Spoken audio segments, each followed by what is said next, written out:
National Weather Service in Amarillo has issued a severe thunderstorm warning for southwestern Dallam County, northern Hartley County, until 6 p.m. Central Daylight Time.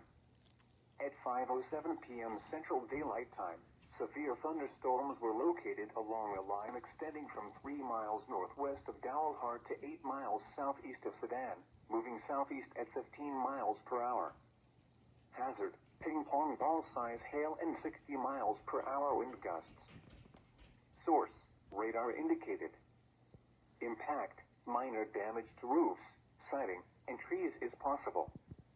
People and animals outdoors will be injured. Expect hail damage to roofs, siding, windows, and vehicles. Locations impacted include Hartley.